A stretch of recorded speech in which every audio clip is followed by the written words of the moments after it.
Victor, just talk to us about what is the latest from where you are. Well, Betty, I am in Nakuru County, and I am at the Nakuru Players Theatre, and we're still waiting for the arrival of Governor Kinudhi Mbugua to officially open the newly refurbished Nakuru Players Theatre. Remember, this is a facility that goes way back. During the colonial times, we had thespians, or rather settlers, who would come here for entertainment, and it goes back to the 1940s. So this is a facility that was refurbished a year ago, and it has now come to completion. Though there were some issues here and there, the Nakuru County Assembly over the allocation of funds of the 50 million, because the Assembly was saying that they have not okayed, or rather given a go-ahead for the refurbishment of this facility. Whereas they were questioning the funds, or rather there was also another school of thought saying that there is allocation of funds, there is a kitty that is in the governor's office that also has the mandate that can do such projects. Remember, this is a project that is also helping the youth of this county as well as the country, because the majority of people come here to showcase their talents, from script writers to producers, directors, as well as actors and actresses.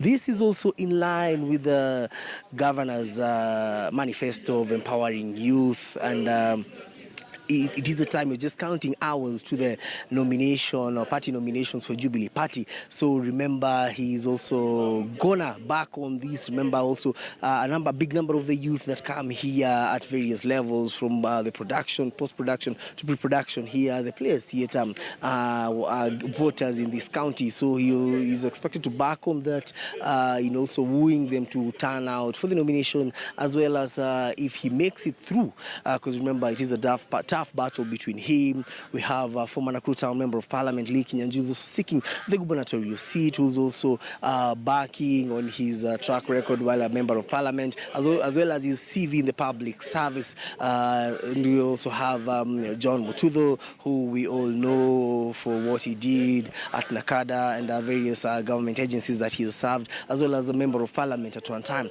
So we have those as the three strong front runners for the gubernatorial race, and if Kinudhi makes it, and I repeat, if he makes it through past the nomination, he's also expected to woo the youth who are in Nakuru County, as this are one of the projects that are aimed at empowering the youth.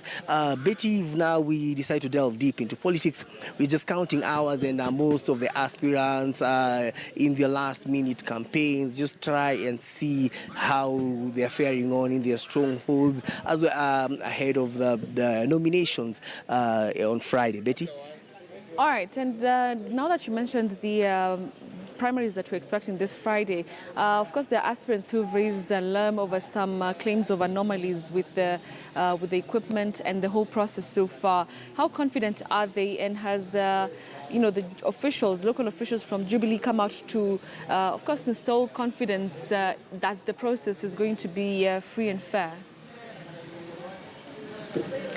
Betty, I'll answer you with a case in point of Baringo County. Just yesterday, Kabarnet, the Kenya School of Government, there was a meeting that had been convened by aspirants from the entire Baringo County, all the way going up to Tiachi, East Pokot, coming all the way to Baringo County. And most of them are raised concern over some irregularities that they had noticed over the list of the voters. And then again, there was another impending issue of the presiding officers.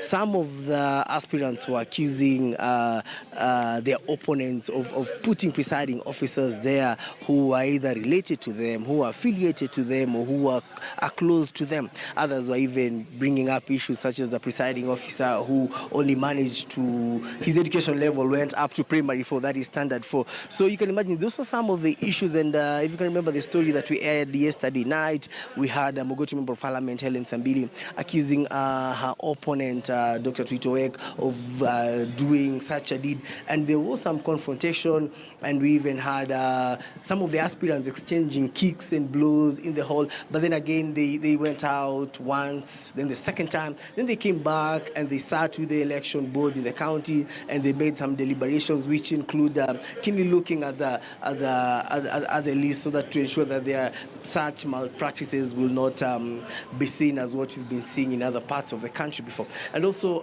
Betty, another issue that came up strongly County. There are also some of the aspirants who were not quite shaken with the issue of presiding officers. I'll give an example of former Member of Parliament Musa Silma, who's vying for the Elder Maravin seat, Member of Parliament seat, because to him, he's only concerned, he said that as much as you have party, you have your own agents there, the issue of presiding officer, either being related to your opponent or even being the brother to your opponent, shouldn't be a very big issue. To him, once you have agents, I think everything is going to go smooth. Betty? All right, thank you very much, Victor.